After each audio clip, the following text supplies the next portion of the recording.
I never heard anybody say that. Even the maddest people don't even say that. Anybody accuse him of prostitution? No. But he sat down with them. And he reached out to them. And he ministered to them. And he saved them. We have to be able to reach out to people without becoming like the people. Because let me tell you what, our Christianity is not judged by how loud we are in church. It is judged to the extent that we are obedient. This is the life Jesus lived.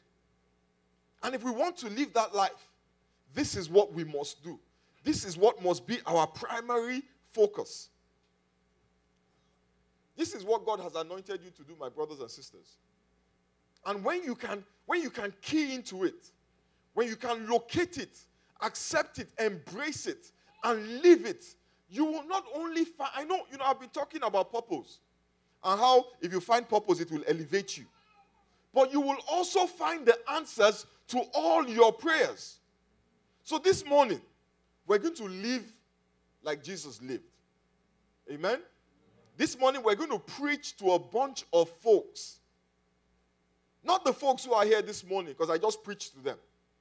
But there are folks who need to hear the message. They think that all they need is food. So we're going to give them food. But inside the bag with the food, there's going to be a card. And that card is going to carry your message. Amen? So on each table, you will see a bunch of cards. I want each person, please hand out the cards. The person at the edge, hand out the cards. On each person should get 2 cards. Give each person 2 cards.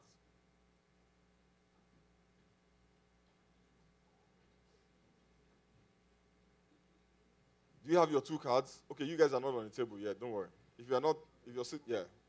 Everybody should get 2 cards. And what is going to happen when Ada gives the instructions? Yeah? You're going to write something on that card. Yeah? You're going to write a message on that card. You don't have the good thing about it is you can see it's a small card. So we're not asking you to write a sermon. Amen? I'm sure somebody was like, phew. 2 or 3 lines. The people you are writing to are people who do not have a roof over their heads. You're writing to a bunch of folks who are homeless. These are people who have lost their homes to foreclosure.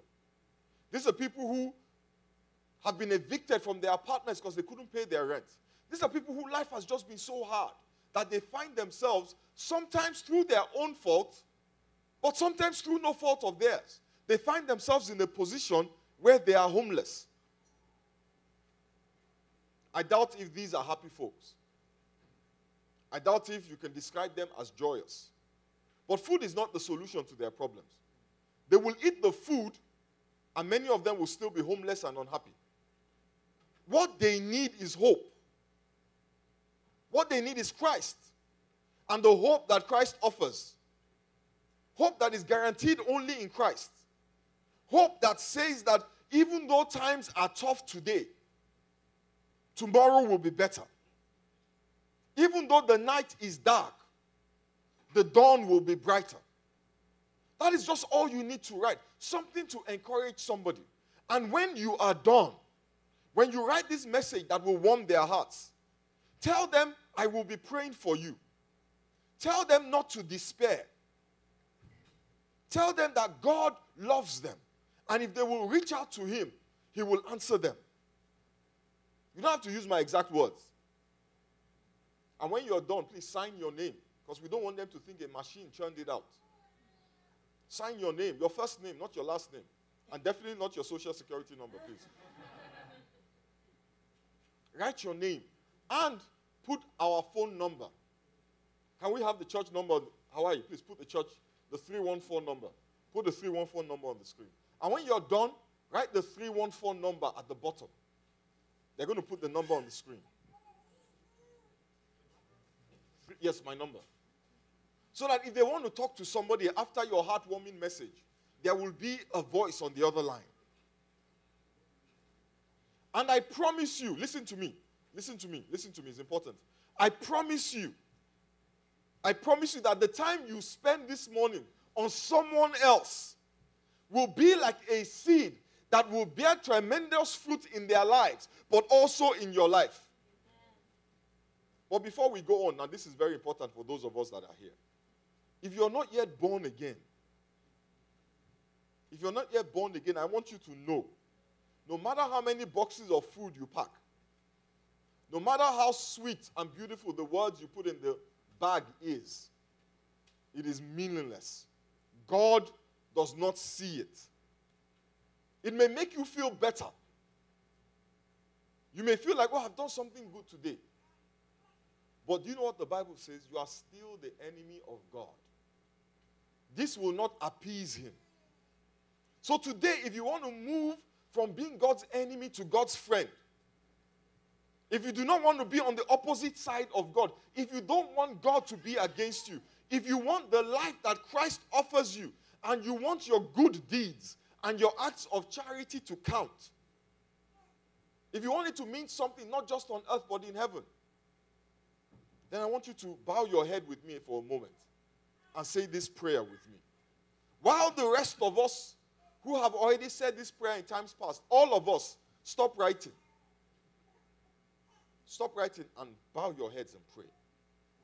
Ask God to give you the wisdom for the things you need to write. Ask God to use you and to speak through you. Ask God that the person who reads your note, few as your words may be, inelegant as they may be, that the Lord will use it and touch somebody's heart.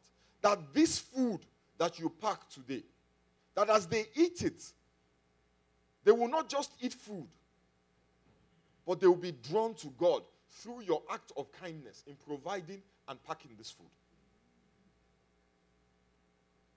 And if you've never given your life to Christ, please just pray with me this morning so that this act of charity, this noble deed you are embarking on, can have some impact beyond a temporary feeling. Father, I pray today in the name of Jesus. Father, I ask that you cleanse me from my sin. I ask that you wash me from the top of my head to the soles of my feet. I ask that, Father, you forgive me for all the terrible things I have done. Father, this morning I turn away from my old life and I move to a new life. I move towards you. My Father, my God, write my name in the book of life. Write my name in the book of life. Thank you, Father. Thank you for saving me. In the mighty name of Jesus, we have prayed. If you said that prayer this morning, I don't care how many times you said it in the past, but if you actually felt the need to say that prayer this morning, after the service, please don't leave. Because what you have done just now has to count. After the service, please see me.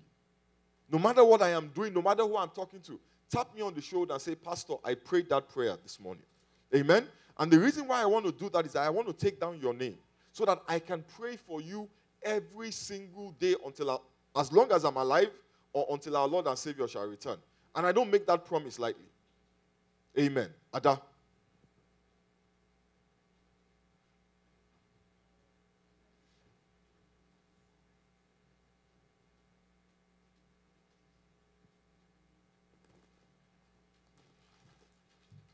Praise the Lord.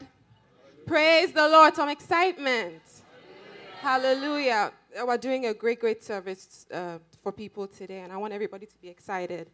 There are a lot of homeless people here in Dallas. I don't know if some of us know. A lot of homeless people, people that don't have shelter, people that don't have food. So these bags that we're packing this morning is going to an organization called Stewpot.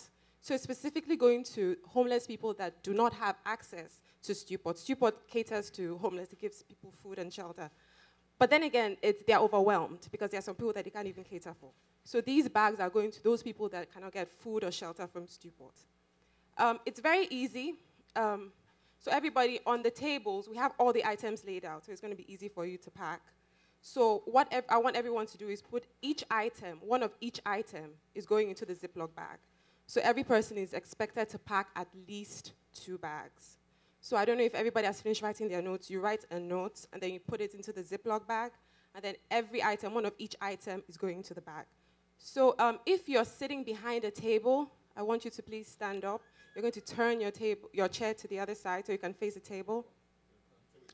So I'm sorry if the table is behind you. I'm sorry if the table is behind you. Please stand up and then turn the tables. Turn your chairs, I'm sorry, to the table.